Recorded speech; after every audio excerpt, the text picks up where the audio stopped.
I'd like just to take a moment before I start to pay tribute to the bravery of the British soldiers in Afghanistan and extend ActionAid sympathy to the families of those who were killed this week.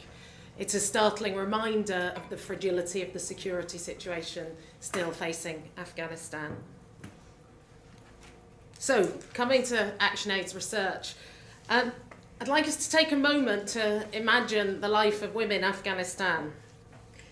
It's a life where going out into the street is a risky business.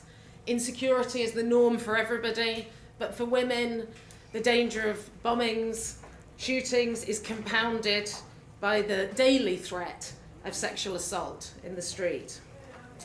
Where going to work can, on occasion, or going to school, can be running the gauntlet of assassination, poisonings, or arson. And where home, far from being a sanctuary, is likely to be a place of brutality and abuse. 87% of Afghan women report being victims of domestic violence at some time in their lives.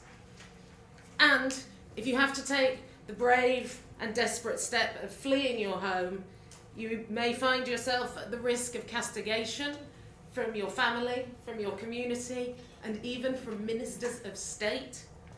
You risk prosecution for adultery, and where shelters' doors now may be closed due to lack of funds. This is the daily reality for millions of Afghan women. A 2011 survey for the Thomson Reuters Foundation found Afghanistan to be the most dangerous place in the world for a woman. And an ActionAid survey last year similarly found that violence against women is pervasive and widespread, that 9 out of 10 women fear that this situation is about to worsen with the possibility of a return to Taliban-style government. So, what has happened to that fine vision that you outlined of greater freedom for women, which was forcefully championed as a desired outcome of the intervention in 2001? Well, as Baroness de Souza highlighted, there have been some dramatic and some real improvements which we should celebrate and be proud of. There are 2 million more girls in school. The Constitution, as you say, enshrines women's rights, and women are found amongst parliamentarians and civil servants in ever greater numbers. The National Action Plan for the Women in Afghanistan, which aims to mainstream efforts for gender equality throughout the government, and the law on the elimination of violence against women are achievements that the Afghan government and the international community can be proud of. However, they are hanging by a thread. At next week's Tokyo conference, the future development of Afghanistan will be discussed and high-level pledges of support are expected. But within this big picture, it's a vital responsibility of the UK and other donors to ensure that ending violence against women is a top priority. Anything less will be the breaking of a solemn promise made to the women of Afghanistan 10 years ago. The good news is that the National Action Plan for the women of Afghanistan and the law for the elimination of violence against women could be the building blocks of success in this endeavour. Indeed, the NAPWA, the National Action Plan, has even been identified as a national priority during the Kabul process on the future of Afghanistan. Even better, Afghanistan could start to make progress with a relatively small sum of money. Our brand new research shows that for just $90 million over 5 years, we could make real progress on this issue. However, we found it shocking that on embarking on this research, we could find no evidence that such a costing had been undertaken officially in the government of Afghanistan. If we can secure this $90 million, it will enable shelters to stay open and more to be created, the training of women lawyers and paralegals, and increases in the number of female police, among other areas. And $90 million is just a tiny amount compared to the sums under discussion. The World Bank estimates that the financing gap for Afghanistan's development plans is around $7 billion per year.